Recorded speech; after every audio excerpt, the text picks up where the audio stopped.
Hello and welcome to the Dopio podcast. My name is Neil and I am joined today by my two pleasant co-hosts. Does it have to be pleasant? Maybe it's better if it isn't. Hi, I don't I'm know. Joseph, and I'm only occasionally pleasant. Oh man, I thought you were telling me to reset the podcast. I didn't know what I thought you were like, oh no, I don't like that. I don't like that adjective. Wait, no, Let's I'm pick wait, another one. I'm Castleman. No, wrong name. Joseph Castleman. Either one works. Introduce yourself. Okay. That got me off guard. Hi, I'm Renzo. Reese, please call me. Let's go out on a date, Reese. Oh man. Wow. Witherspoon. So jump Witherspoon. I'm just making sure everybody knows. Yeah, just to specify. Well, just to He's not talking about Kyle Reese from Terminator. yeah, True. he's not talking about Thank that. you. Thank you for clarifying, Castleman. Thank you. Thank you Of course. Well, if you couldn't guess by the everything about this video, we're talking about Pleasantville today. Pleasantville is a movie that hold on, who directed this movie? Gary Gary Ross. Ross. Gary Ross. Gary Ross. It was a 1998 teen fantasy comedy drama written, co-produced, and directed by Gary Ross. And I'm not gonna lie to you guys, before this movie was on my radar, I only knew it as just a Tobey Maguire movie. Yeah. It's I actually totally this. I think the main reason I watched it is because being as big a fan of the Raimi movies as I am, I was like, you know what, I need to watch more Tobey Maguire movies. I think it was in that era where all the Amazing Spider-Man fans are saying, oh yeah, Tobey Maguire's a terrible actor, blah blah blah. I was trying to defend my boy. I was like, you know what, I'm gonna watch some of his other movies, so I have more basis to defend him on, and so I watched this. Can I be honest? I had no idea that this movie existed till both of you mentioned this movie. I didn't Really? even know Tobey Maguire was in this movie. Oh, really? Literally, I had no idea this movie existed. Wow. I feel like everyone has one of those movies that just you just have never heard anyone talk about, but randomly someone will mention it and then everyone just knows about it, but you don't. Yeah, I've had those movies before. Yeah. I mean, it happens. It happens. But it's kind of like a pleasant surprise. No pun intended, but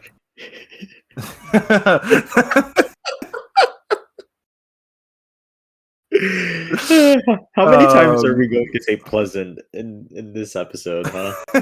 A lot, probably. So I really did not. Oh, go ahead. Go ahead, Catherine. No, you go ahead. I was just gonna say I really did not expect this movie to be what it was. Just off the title and poster alone, I didn't really know what I expected, but it wasn't what we got. Yeah, Castleman. You want to go by one and each sort of say our initial thoughts and ratings of the film? Yeah. You want to go first? Yeah, I can go first. I think I probably am I don't know. Well, I'll just give my thoughts on the film before I say anything. So I really love this movie. Honestly, I watched it for the first time a couple of years ago, and I gave it a 5-star off the bat, and I was kind of to this rewatch for this podcast episode. I felt like I wasn't gonna stick to that score. I don't know what it was. I just kind of had that feeling. Oh, sorry. Wait, hold on. Can you hear? Is my audio different? Yeah. You cut out. Yeah, you were cutting. Okay. You were cutting out. Yeah. Okay. Boy, our first podcast blooper. Let's reset that. So The first time I watched this movie, I gave it 5 stars, and I really loved it. I just kind of watched it on a whim. It was during this like thing I was doing where I was trying to watch 15 movies a month that I hadn't seen, and it was just like I was like, yeah, I'll watch a Tobey Maguire movie, sure. I put it on, really loved it, but I didn't know if I was gonna have that score hold up later on for me, like on rewatch. I'm very happy to say I came out probably liking this movie even more than I did the first time I watched it. It's just really a unique concept with a really excellent script, really great performances, really great style. And frankly, I think just the concept alone is just really fascinating and something that I take a lot. I'm taking inspiration from subconsciously on the script that I'm writing right now. What about you, Castleman? What did you think, or would you like to go last? I don't know. No, I'll go.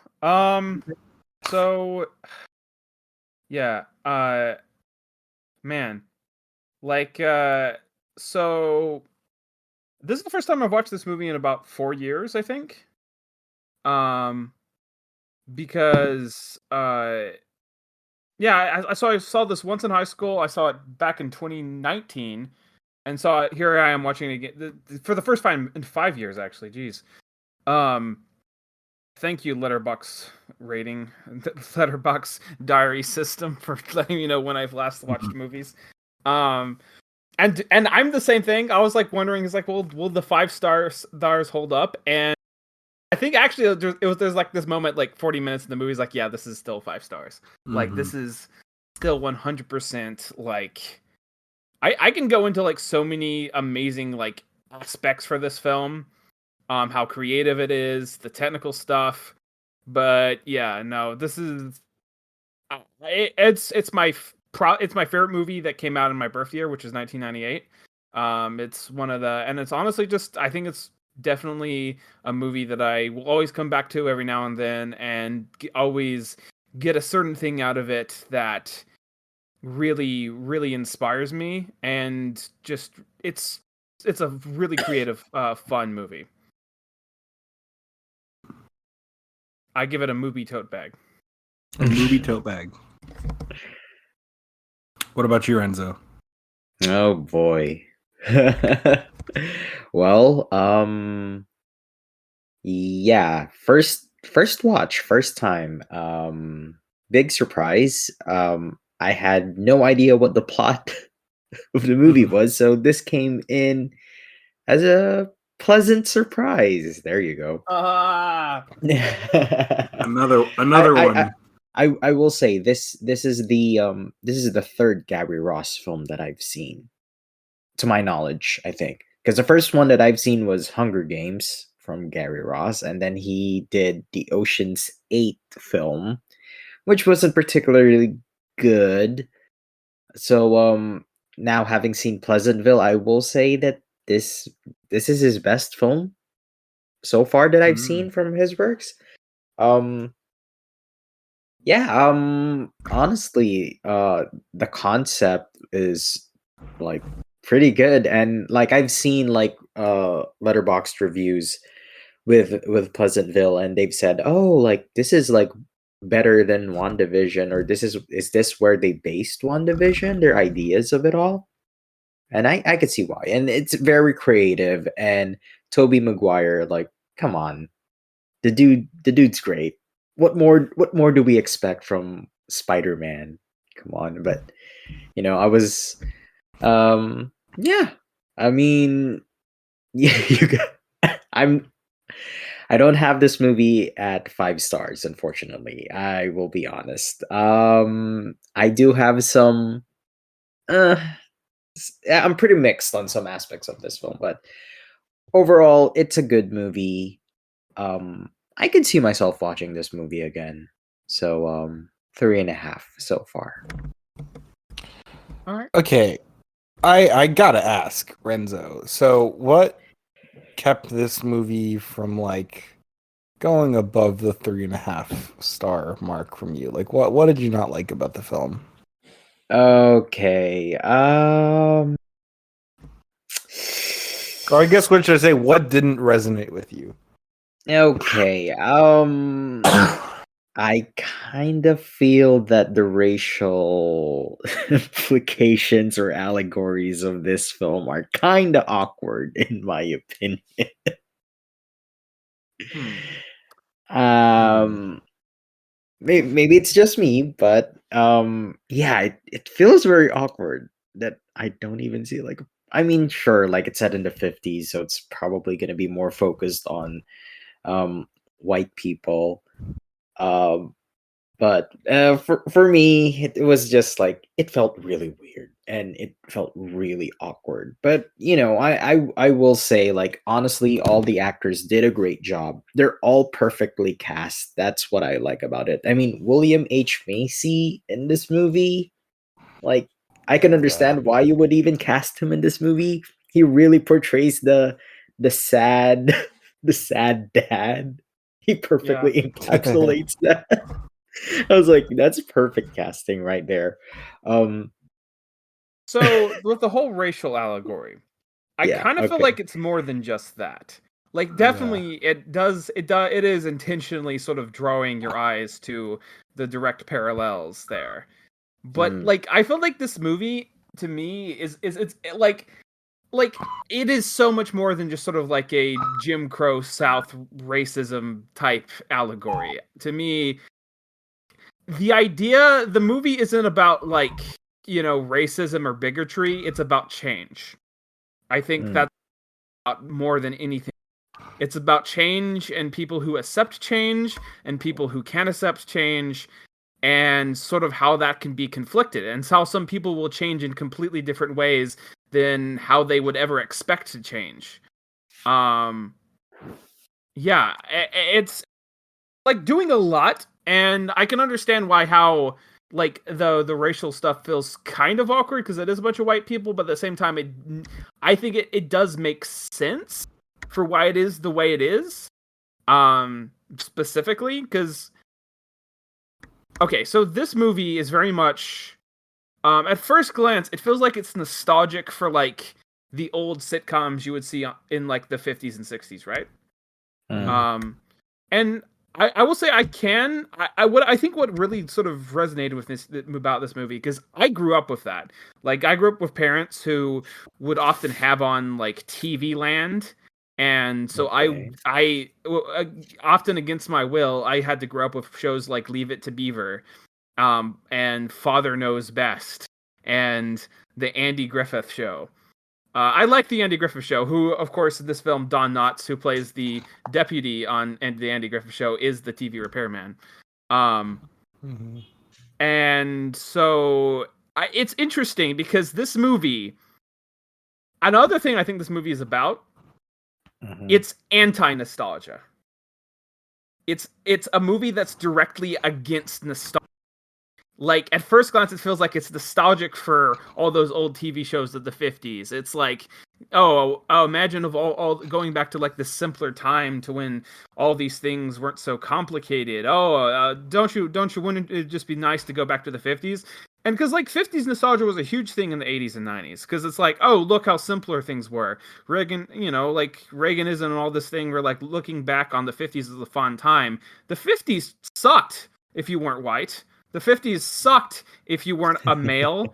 Like it's literally, and so really sort of like putting a sort of looking glass back on ourselves when we have these nostalgia for these periods that are clearly just with rose tinted glasses or I don't know, black and white glasses.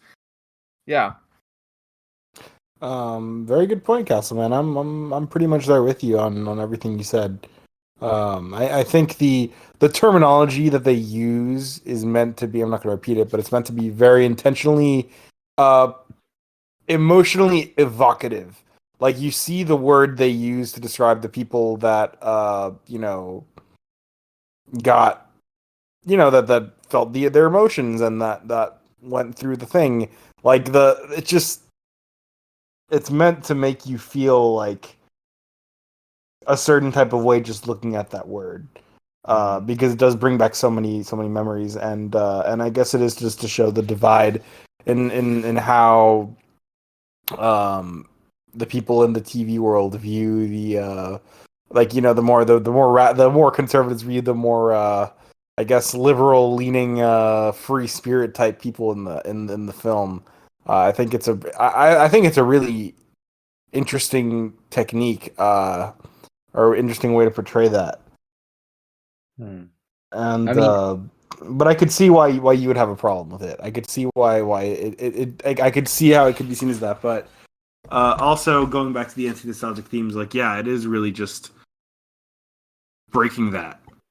It's a deconstruction of that sort of idea, and going back to WandaVision, it's like it kind of does that sort of idea, but right through a character study.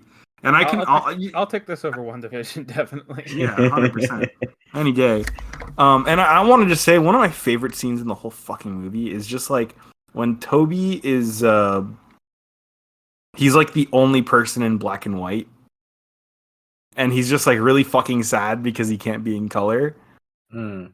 And he's just like sitting there very somberly, like in on the place, the makeout place, and he's just like sad. I love that scene.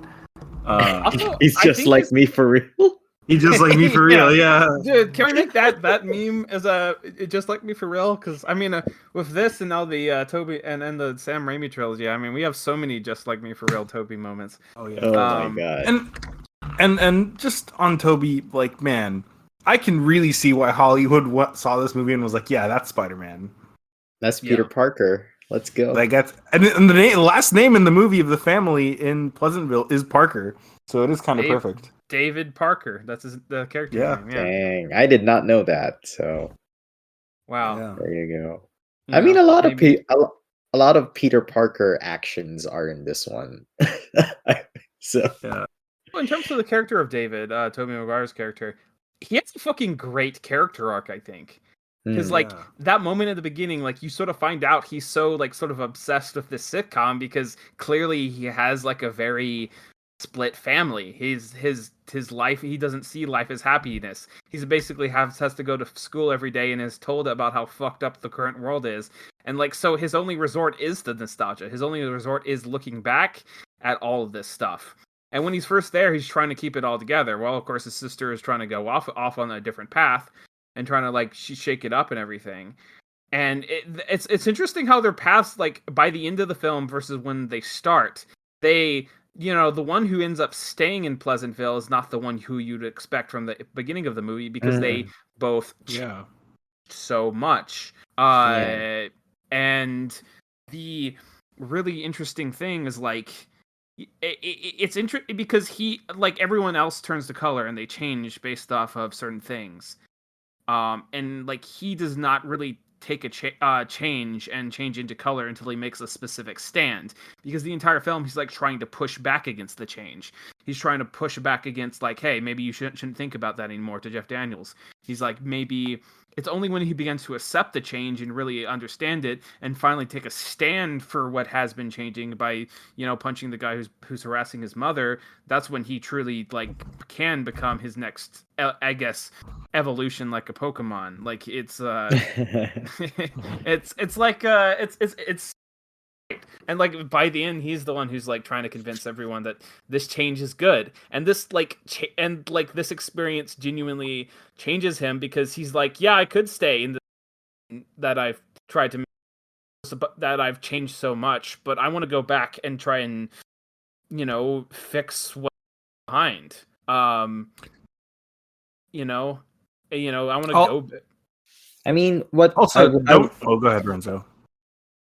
I will say what I really like with this one as well was like in my perception of like in seeing this movie was like, yes, like in the beginning and like in the real world, like there's all color and like we could see it, but in the world of Pleasantville it's like black and white, there's no color. But in the real world you kind of see like in Toby's life, in his family life, like it's just as colorless as like any other, like when there's no meaning to it, there's no change to it, it's just colorless.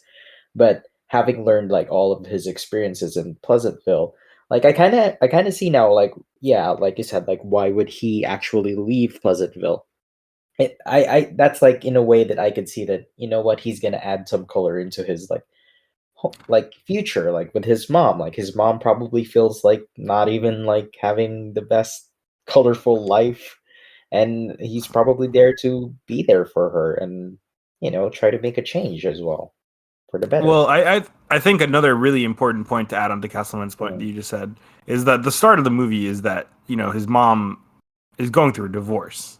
Yeah. And the show is very clearly meant to be like the place where he finds himself comfortable in school and in life and with his family, with the situation. So it is. I agree. I think it is really a great character arc for him to just start by wanting to be absorbed by the show, being initially acceptant to it, but eventually being the one to kind of say, "No more. I'm done. I've taken what I need to from it, and I'm ready to leave and accept reality." Like he has a hot blonde girlfriend, and he leaves. Also, sex changes lives, people. Sex changes lives. Well, except for Reese Witherspoon. It's the polar opposite Yeah. for a reason. Dude, I mean- she reads. Imagine if you went to Pleasantville and you described to them the plot of Dune. That would I'm be just cool. saying, that would be No, crazy. you bring a projector and you show them Dune. So was Toby's character the Lisan Al Gaib? The Mahdi is too The Mahdi. humble to admit he is the Mahdi. Imagine projecting like a fully color IMAX film into a world that's black and white. I mean, technically, he was a voice from the outer world. Oh boy. Oscars or Dune, it comes back to this. Oh god. Oh, boy. Uh, But I think it's and well, if we're gonna talk about color, the cinematography and the color grading for this movie is absolutely fucking insane.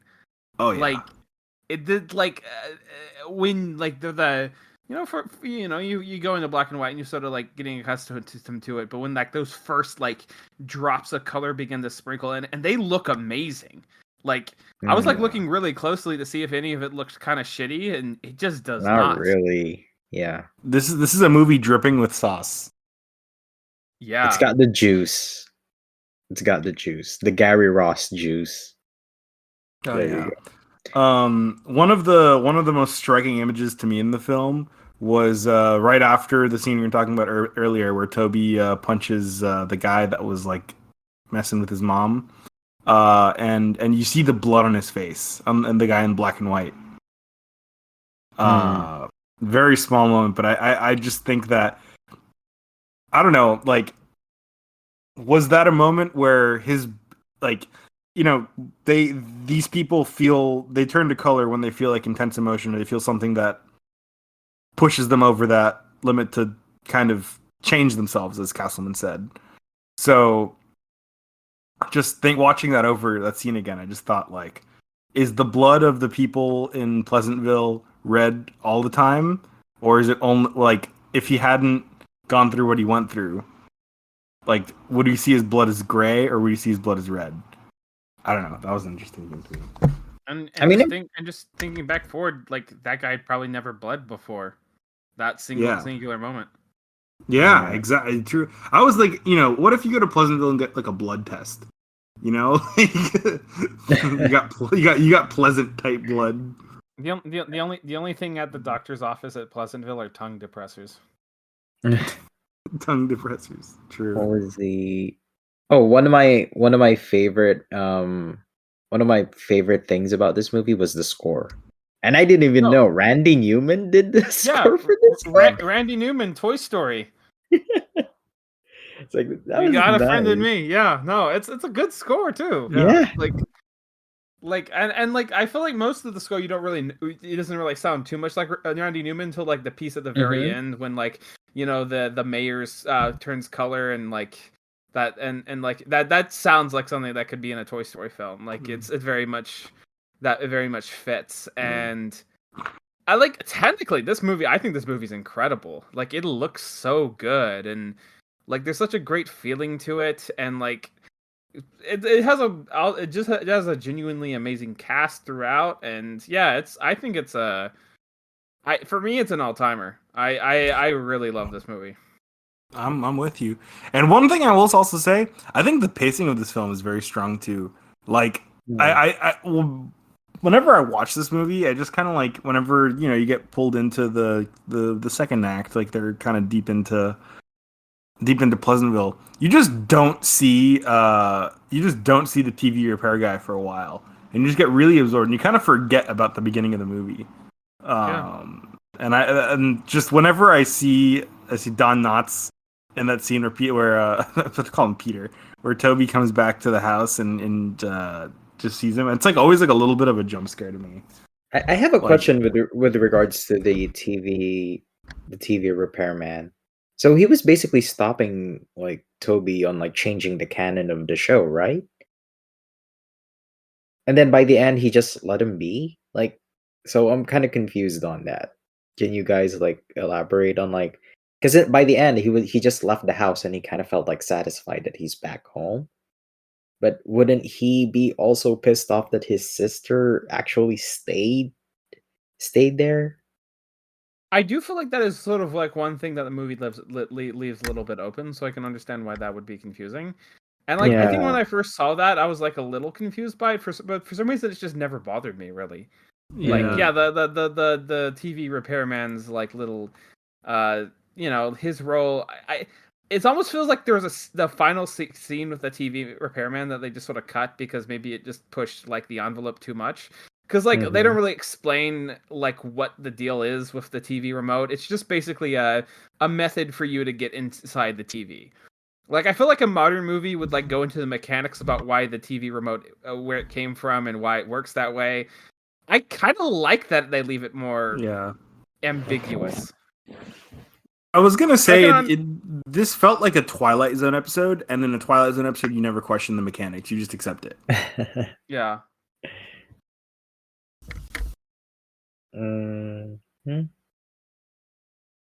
Well, I've kind of gone through my notes. Honestly, do you guys have anything else to say? The world building. I do love the world building of this one because usually, like, when you watch a movie, there's always like a world building there. They'll introduce like what's the mechanics of the world, like how the world is. But one of the best things about this movie was, yes, there's the world building, but at the same time, because they keep making changes with Pleasantville, like it's like world building within world building. There's you get what I'm saying? Like they keep changing it up. That's what makes it more richer. And I guess we'll use the term more colorful.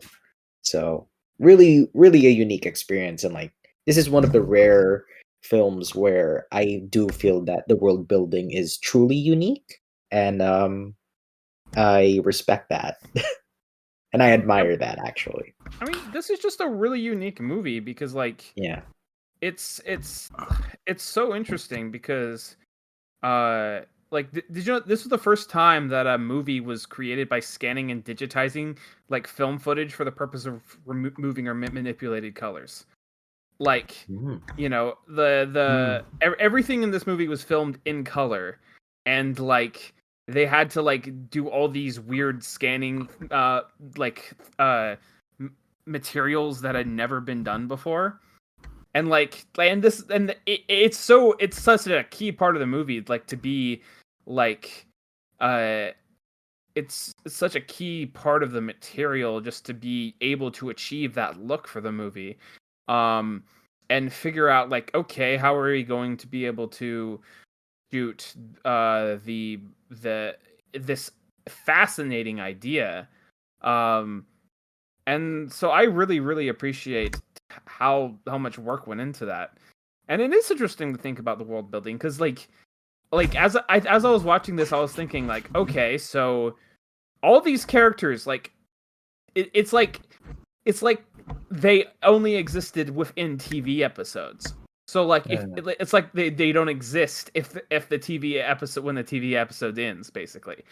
And so and so like almost like the outside characters of David and his sister are like sort of almost bringing linearity into their lives, where things continue, and like people's lives aren't wrapped up into like cozy little bows after 30 minutes.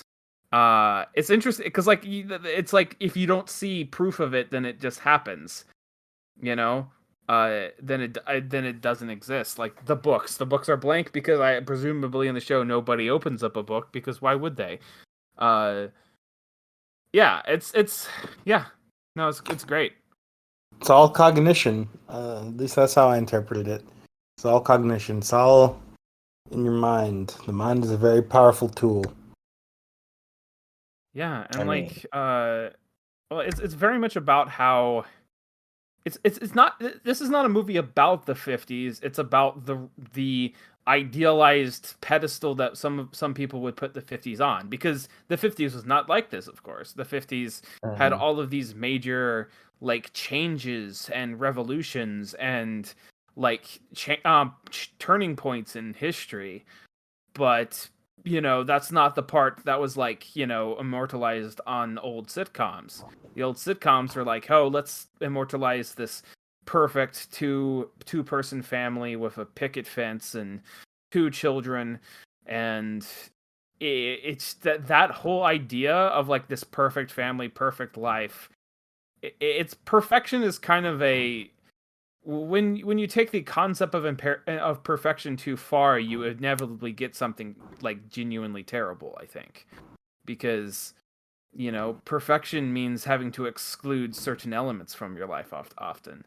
And you can achieve for greatness, of course, but sometimes when you're making art, even you got to be able to take risks. And because I don't think you can take risks while trying to maintain a line within perfection, because then you never will be able to discover new things that beforehand were not within like the railroads of what we thought perfection would be. Like Christopher Nolan said that like cinema is only like a little over 100 years old in his Oscar acceptance speech. And so what we think of a perfect movie might be a completely different parameter in 100 years from now. Um, and that's the sort of things that this movie makes me think of. I really love like the Jeff Daniels character, the artist, and how like the idea of art is like sort of completely sort of changing his worldview, and it's I don't know, it's just a pleasant movie. Was that one intentional? Was that one It was intentional? not. Pepper? It was not. It just came out, and I was like, oh fuck. Oh god. It possessed you. You know what was The spirit of Tobey Maguire himself possessed you. you know what was a pleasant surprise for me? The spirit of Gary Ross. No, seeing Paul Walker. I was like, whoa, Paul Oh, Walker's in this one? And it's oh really yeah. weird not to see him in a Fast and the Furious movie. And it's like, man, I forgot how charming Paul Walker could get. It's like, man, I miss Paul Walker. Paul Walker's Yeah. great. Fast and the Furious, more like slow and the upset. Come I on, do always laugh at the scene where I guess he just got fucked and he's just sort of like zoned out. You mean Paul Walker's post nut clarity? Yeah. I just They realized just that introduced the concept of post nut clarity to a foreign war universe. ahead of its time. Ahead of its time. Oh Oh my man, god. this is my Roman Empire. Oh my god.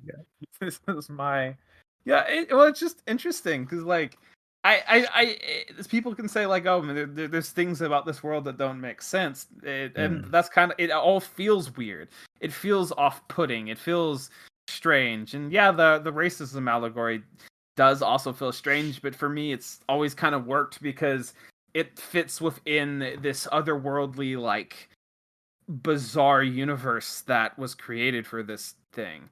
It's yeah, and I just the anti nostalgia for this movie is what really sells it home for me. It's and because we have to right now we have to like sort of live through all of these really stupid and dumb nostalgia bait. Like I mean, the new Ghostbusters just came out, and I haven't seen it, but I just heard nothing about how it's nostalgia, and I mean, I saw the last one, and that was okay, but that also had a bunch of nostalgia for it, and you know, it's really refreshing watching this movie that came out like 25 years ago, and just see something that's, you know, sort of like reflecting forwards into our future about how maybe where we're going isn't all that great, but you know, it's just something. This movie gives me a lot of things to think about. Yeah, that it does. That it you hear does. that, This is a Hollywood? thinking movie. You hear that, Hollywood? With all the nostalgia, you hear it?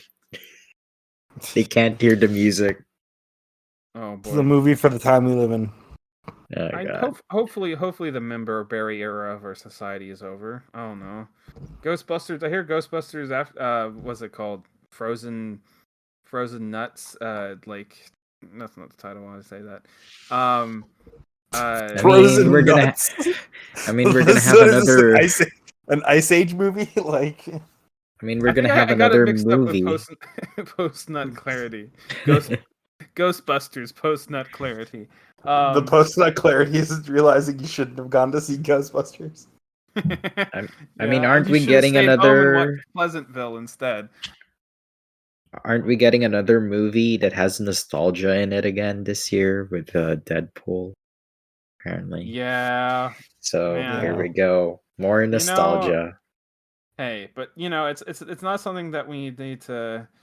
We just need to keep creating, and filmmakers just need to keep coming up with new ideas and finding new things to adapt instead of just going back to the same old minds. And hmm we just gotta figure out, you know, nostalgia is a thing that, you know, this movie is I think very adept at saying is bad.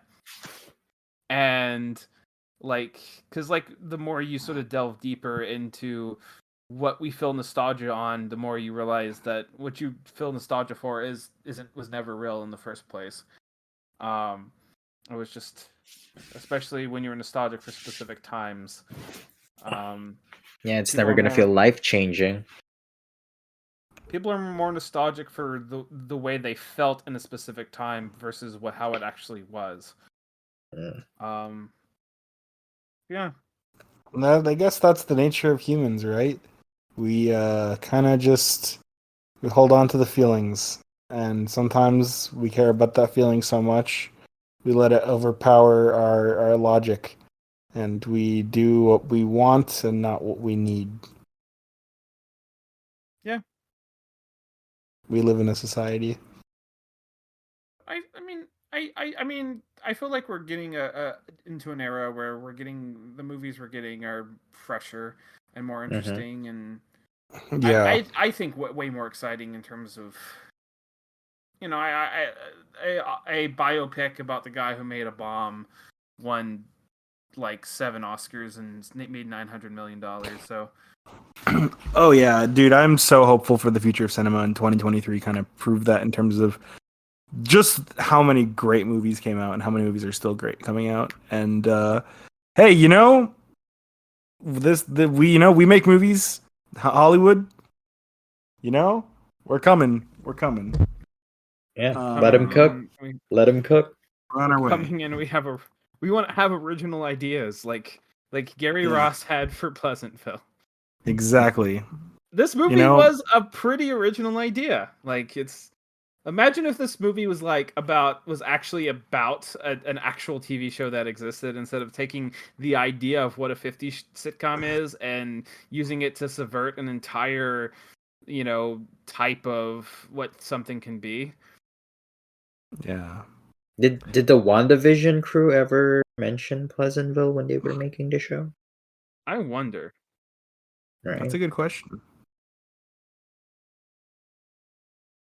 Like I'm man. pretty sure they would. Because there's a lot of similar aspects of it, like its aesthetic and like its overall feel, in a way. But you know, Well, it's like, you know how we were talking about how Barbie is like feminism 101, and Poor Things is like a more like advanced course. same sort of thing here. It's like Yeah. WandaVision is like the I don't know. It's like fast food. It's reliable. It's cheap. It's like does what it needs to do. But sometimes you want something a little bit more, a little bit People more are substance. people And are that's gonna what get offended Pleasantville you is. say that. That's okay. I like. Even I though I like. don't. Hey, I have a Spider-Man tattoo. I'm looking at a poster of Spider-Man 2 on my wall right now. I love the Marvel movies. I like WandaVision. But it's just the kind of thing where those stories don't speak about society or the nature of humanity in the way that this film does. So I don't know what you want from me. I'm just calling it like I see it, and I like that stuff. Also, So is this Tobey Maguire's best non-Spider-Man movie? Because personally, it's mine. It's my favorite. yeah, I would say so. I haven't All seen right, a lot Rico, of Tobey Maguire movies. No, have you honestly, seen? I mean, Boss Baby's his best one, right? That's not. All right, calm down, All there, right, buddy. all right, come on. All right, take it outside. It has to be Boss Baby, right? No, just kidding. I will say Pleasantville so far is the one. I will say. I mean, Isn't it crazy that Baby was the last Boss was Beaver. Boss Baby was the last credited Tobey Maguire movie before he showed up in No Way Home. Yeah, that's fucking nuts to me. Oh yeah, he was in Babylon too, right? Yeah. Toby was in Babylon, so there you go. Yeah, no, I mean he's he's in movies here and there. He just I guess I think he's more interested in producing now. Yeah. Hey, producers! Woo! I'm in producing school. Yeah. I'm a director. But yeah, Toby has had a very interesting career. And I hope he pops up in more things. Did you guys watch his chess movie?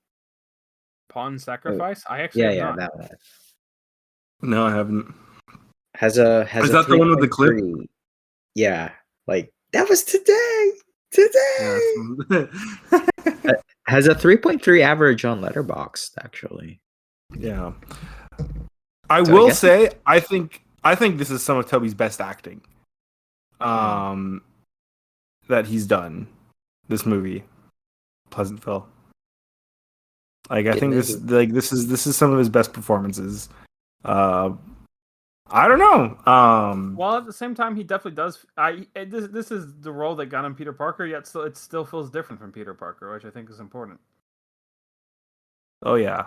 Like I never watch this movie and think, oh yeah, look at Peter Parker. He's painting a mural. I've never once watched this movie and thought that. Yeah, but when I watch Wonka, I'm like, oh, it's Timothée Chalamet pretending to be Willy Wonka. Yeah, I feel like, and there's a difference. Like, and I feel like that's a big thing with good casting. You got to pick someone who slides into a role, but isn't. But then you do have actors who sort of play the same guy in every movie, and that's fine. But it depends.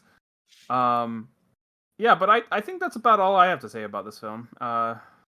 Good, really lovely movie. I won't use the other adjective. Yeah, I think I'm pretty much good. I'm good as well. So all right. Yeah. Well, let's thank everyone. So thank you guys for listening, and thank you, Tommy, for making the lovely music we use. It's very pleasant. That time it was intended. That time it was intended. It was intended. But yeah, so thank you guys for listening, and I think there it is.